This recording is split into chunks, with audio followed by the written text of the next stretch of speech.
તમને જે practice paper મોકલાવેલું હતું ફૂલ ટેસ્ટનું છે આખું. આવા બીજા તમને 3 થી 4 પ્રેક્ટિસ પેપર મોકલાવીશ લગભગ એક વીકમાં 1 કે 2, જેથી તમારી પ્રેક્ટિસ જે છે એ ફૂલ ટેસ્ટની ચાલુ રહે અને આ રીતના જ એના વિડીયો સોલ્યુશન તમને ડિટેલમાં મોકલાવીશ. તો પહેલો જ આપણો ક્વેશ્ચન જે છે આ practice પેપરનો, A and B are two metals with the threshold frequencies 1.8 into 10 raised to 14 Hz and 2.2 into 10 raised to 14 Hz. Two identical photons of energy 0.825 each are incident on them. Then photoelectrons are emitted from. તો આપણને બે metal આપેલી છે, તેના એક સરખા photon આપાત થાય છે. તો આપણે બંનેનું શું શોધવું પડશે? તો બંનેનું આપણે વર્ક ફંક્શન શોધવું પડશે, કારણ કે વર્ક ફંક્શન કરતા વધારે આવે. અહીંયા ઊર્જા આપેલી છે, આવૃત્તિ નથી આપેલી. તો આપણે કહી શકાય કે h nu by e. Electron વોલ્ટમાં ફેરવીને લખીએ તો પહેલા e ની શોધીએ. તો 6.6 into 10 raised to -34 nu, તો એ આપણને આપેલ છે 1.8 into 10 raised to 14 divided 1.6 into 10 raised to -19. આનો આન્સર આવશે 0.74 eV. 5b, તો 5b બરાબર સેમ સૂત્ર, તો 6.6 10 raised to -34 2.2 10 raised to 14 આપેલું છે અને 1.6 10 raised to -19, એટલે આનો જે આન્સર આવવાનો 0.91. એટલે આનું વર્ક ફંક્શન છે આપાત થતા ફોટોનની ઊર્જા કરતા વધારે છે, એટલે આમાંથી નીકળે નહીં. આ જે છે એમાંથી જ ખાલી નીકળશે, એટલે આન્સર આવશે બી, એટલે કે 2 a અલોન. બીજો, an electron with speed v and proton with speed c has the same de Broglie wavelength. The de Broglie wavelength એટલે તો અહીંયા આપણે 1/2. ચાલ અહીંયા જે આપણને આપેલું હતું તેમાં e બાય e ઇલેક્ટ્રોનની ઊર્જા, ફોટોનની ઊર્જા. ઇલેક્ટ્રોનની 1/2 m², ફોટોનની ઊર્જા h nu. અને થોડું રીમોડિફાઈ કર્યું તો 1/2 v m into v by h into 1/nu. બરાબર. હવે c વડે ગુણ્યું, c વડે ભાગ્યું, 1/2 v. આ શું થઈ ગયું? આ તો આ 1/λ થઈ ગઈ. v એટલે ફોટોન છે, ઇલેક્ટ્રોન એટલે ઇલેક્ટ્રોનની થઈ ગઈ. c by nu એટલે એ આપણને ખબર છે એ ફોટોનની થઈ ગઈ into 1/c. બરાબર ને? આ તો આપણને સૂત્ર ખબર છે, આ બંને સરખી છે એટલે ઉડી ગયા, એટલે 1/2 v by 2c અથવા v by 2c આપણો આન્સર જે છે એ આવી જશે. ચાલો ત્રીજો એમસીક્યુ. તો ત્રીજા એમસીક્યુ માં આપણને જે આપેલું છે એ એક આલેખ આપેલો છે. The dependence of nuclear force of distance between nucleus is known as precisely but approximate variation shown gradually. તો આ જે આખો આલેખ જે છે આપણને ખબર છે કે સ્ટ્રોંગ ન્યુક્લિયર બળ વિરુદ્ધ અંતરનો છે ને એના વિશે આપણે બધું ભણી ચૂક્યા છે. તો આમની અંદર પહેલું જોઈએ તો પહેલાની અંદર આપણને એમ કીધેલું છે કે nuclear force is repulsive separation less than 0.5 fermi. સાચું છે. Nuclear force is attractive for separation less than 0.5 fermi, એટલે એ ખોટું થઈ ગયું. બરાબર. 0.5 કરતા ઓછા માટે તો શું થાય? તો એ પણ અપાકર્ષી જ હોય, આકર્ષી નહીં હોય. આકર્ષી તો 0.5 ને 1 ની વચ્ચે જ હોય. See, nuclear force is attractive for separation more than 0.5 fermi. બરાબર છે. Nuclear force is negligible when the separation between nucleon is more than 10 fermi. એટલે પહેલું, ત્રીજું અને ચોથું, એટલે એ, સી ને ડી સાચું છે, ઓપ્શન આવશે એ. ચાલો ચોથો એમસીક્યુ. તો ચોથો એમસીક્યુ જે છે તેમાં આપણને એવું કીધું છે કે radioactive sample at any instant has is disintegrate rate 5000 disintegration per minute. એટલે એક મિનિટમાં 5 દર જે છે વિભાજન થાય છે. 5 મિનિટ પછી the rate is 1250 disintegration per minute. Then decay constant એટલે લેમ્બડા આપણને પૂછેલું છે પર મિનિટમાં. તો આના માટેનું એક સૂત્ર યાદ રાખજો કે lambda equals to ln n2 by n1 divided by t. તો therefore lambda is equals to n. આ કેટલા છે? આ n1 upon n2, સોરી. આ 5000, આ 1250 divided by 5. So therefore lambda is equals to 1/5 બરાબર ln 4 બરાબર. આયો આન્સર.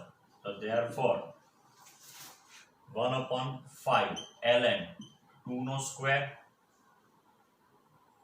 તો ln 2/5 ln 2, તો આપણે એમ કહી શકાય કે 0.4 ln 2,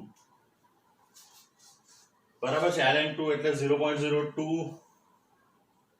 2.303 મલ્ટીપ્લાઇડ બાય 0.3010, એટલે એ પ્રમાણે બી કદાચ આન્સર આપેલો હોય. ચાલો પાંચમો એમસીક્યુ ની અંદર આપણને એવું કીધેલું છે NPN transistor is connected common emitter configuration. ચાલો કોમન એમીટર કોન્ફિગરેશન એટલે આપણે આ રીતનું આવે, જેની અંદર એ મીટર કોમન હોય.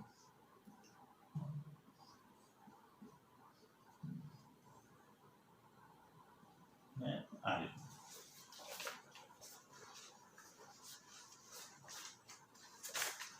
which is collector supply voltage. Collector supply voltage એટલે VCC 8 volt. Voltage drop across the load અવરોધ, એટલે લોડ અવરોધનું મૂલ્ય જે છે એ 800 ઓહ્મ આપેલું છે. એના બે છેડા વચ્ચે વિદ્યુત સ્થિતિમાનનો તફાવત જે આપણને મળતો છે એ 0.8 વોલ્ટ છે. બરાબર.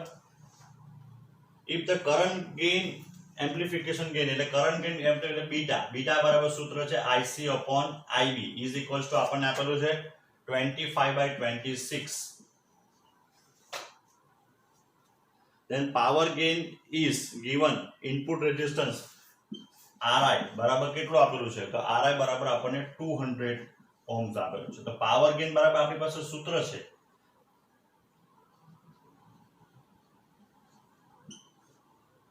Beta square RL/RI. આ સૂત્ર આપણે સાબિત કરેલું છે બીટા ગેઇન માટેનું, પાવર માટેનું. તો આની બધી વેલ્યુ આપણે મૂકીએ તો આ થઈ ગયો 25/26 નો સ્ક્વેર. RL જે આપણને આપેલું છે 800 ને આપેલું છે 200, તો આનો આન્સર જે થવાનો એ 3.69.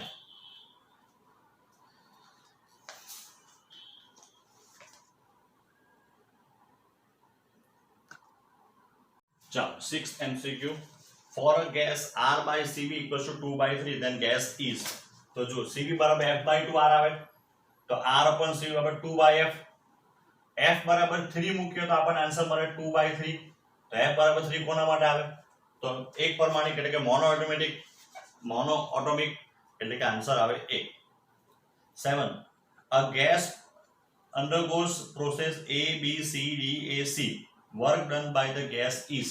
તો જો આપણને એટલું ખબર છે કે વક્ર વડે ઘેરાયેલું કુલ ક્ષેત્રફળ જે છે એ કાર્ય આપે, પણ અહીંયા પ્રશ્ન સૌથી મોટો એ છે કે કયા કાર્યનું આપણે કયું પ્લસ લેવાનું અને કયું માઇનસ લેવાનું ક્ષેત્રફળ.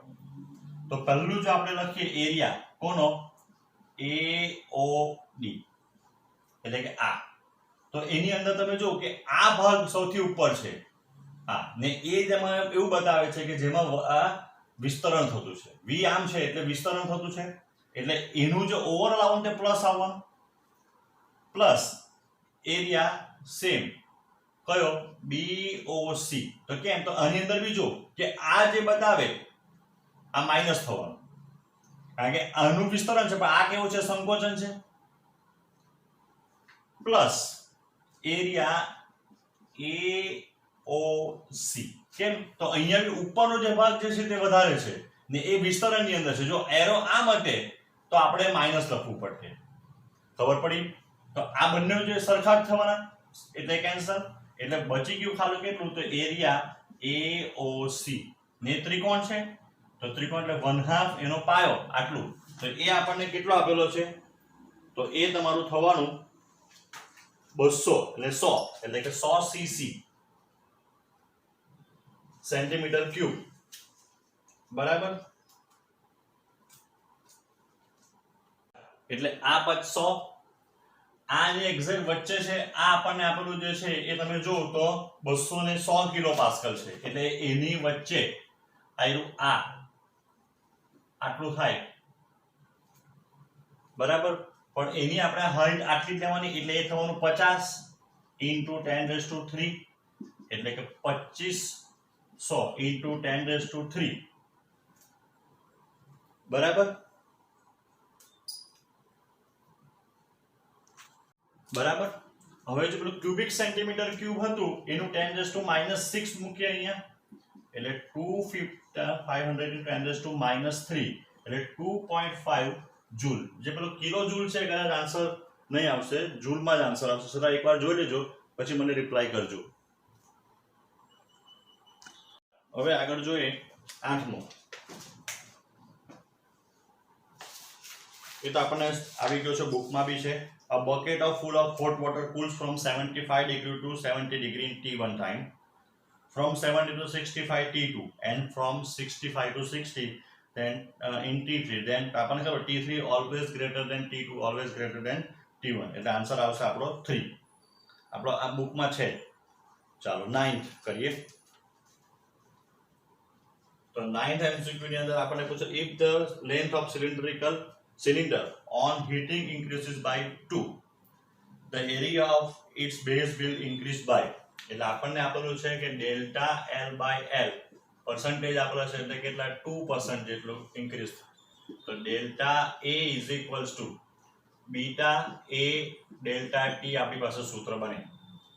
તો therefore delta A by A is equals to beta into delta T.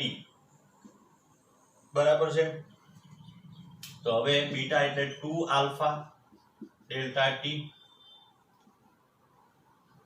હવે આલ્ફા ઇક્વલ્સ ટુ, તો જો delta L is equals to alpha L delta T. So therefore alpha is equals to delta L by L into delta T. એટલે 2 into delta L by L into delta T into delta T એટલે cancel. એટલે 2 delta L by L પ્રતિશતમાં ફેરવી ગયો એટલે 2 into આ 2% છે એટલે answer આવી જવાનો 4%.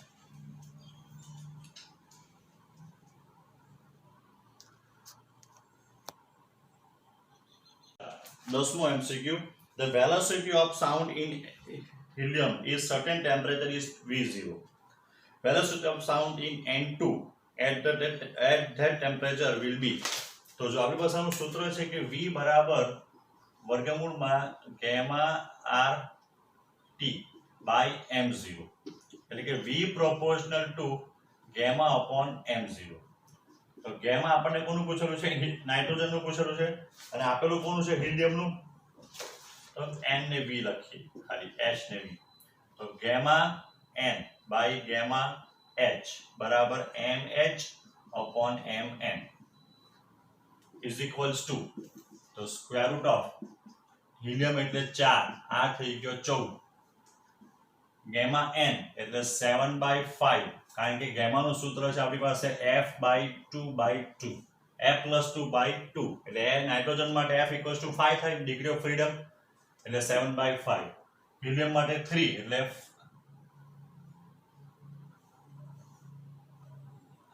F આવશે. એટલે 3 + 2 એટલે 5/3. બરાબર.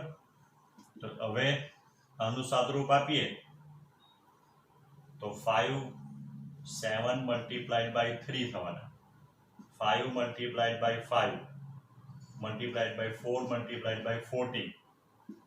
તો સ્ક્વેર રૂટ ઓફ 2 આ બીજો 2 એટલે 2 multiplied by 3 5 multiplied by 5 into V0 એટલે √6/5 V0, √3/5 V0. Next 11. Two closed end pipes when sound together produce 3 beats per second. If the length are in ratio 100:101, then fundamental notes produced by them. So n અહીંયા n by n plus 5 અથવા તો આ એની length 100, આ 101 જે છે એના સમપ્રમાણમાં હોય. ક્લોઝ પાઇપ માટે આપણે વિચાર કરીએ તો જે આવૃત્તિ જે છે આવૃત્તિના લંબાઈના સમપ્રમાણમાં હોય. તો 101n બરાબર 100n multiplied by plus 5 into 100. So therefore આ n equals to 5. એટલે એકની જે 500 આવવાની, બીજાની આવવાની 505. ચાલો 12મો MCQ. To string copper as stretched to a same tension, if the cross section area in the ratio 1:4, then the respective velocity there will be. તો આનું પાછળનું સૂત્ર છે v equals to વર્ગમૂળમાં t by mu. તો mu બરાબર આપણે કહેવાય એકમ લંબાઈ દીઠ દર, m એટલે rho into v by l, rho એટલે a into l, v એટલે by l. તો therefore v બરાબર વર્ગમૂળની અંદર t, mu એટલે rho into a, therefore v proportional to 1/√a. તો આના પરથી ગણતરી કરીને જવાબ લાવ્યો તો આપણો આન્સર જે છે આવવાનો 2:1. બરાબર.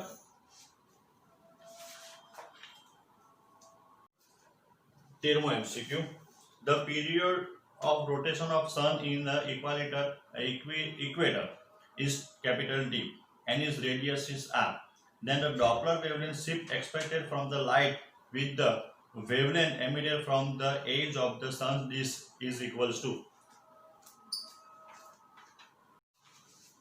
ચાલો તો આપણી પાસે સૂત્ર છે v બરાબર ઓમેગા r. ઓમેગા એટલે 2π/t into r. So therefore v બરાબર plus or minus 2rc lambda upon t into c. 2πr બરાબર છે ct. આવી ગયો આન્સર. 4th નંબરનો આન્સર છે. 14મો MCQ. 14મો MCQ માં કીધેલું છે the magnitude of x and y component of a equals to, એટલે ax equals to 7 ને ay equals to 6. magnitude of x and y components of a plus b are, એટલે ax plus bx is equals to કેટલા થાય 11. તો એના ઉપરથી bx કેટલો મળી ગયો, કારણ કે ax બરાબર 7 એટલે bx બરાબર 4. ay plus by, તો ay plus by બરાબર કેટલા થાય, તો એ 9 આપેલો છે એટલે by equals to થઈ ગયું કેટલું 3, એટલે 6 plus 3 equals to 9. તો b magnitude of b equals to bx નો સ્ક્વેર વત્તા by નો સ્ક્વેર equals to 4 square plus 3 square એટલે 5. ચાલો 15.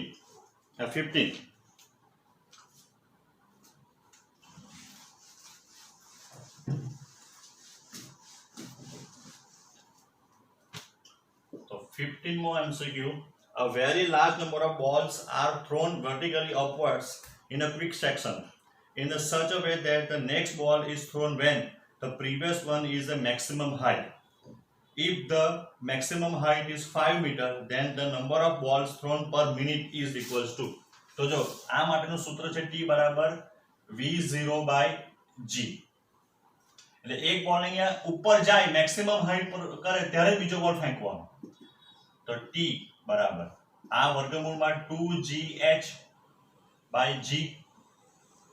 તો વર્ગમૂળમાં 2 g બરાબર 10, h બરાબર 5/10 એટલે આ થઈ ગયો 1 સેકન્ડ. એટલે કે દર 1 સેકન્ડ એક બોલ ફેંકવો પડે. તો દર 1 સેકન્ડ એક બોલ ફેંકે, 1 સેકન્ડમાં એક બોલ બરાબર. તો 60 મિનિટ 60 સેકન્ડમાં કેટલા, તો 60 સેકન્ડ બોલ પર મિનિટ થવાનું. 1 મિનિટમાં કેટલા બોલ ફેંકવાના 60.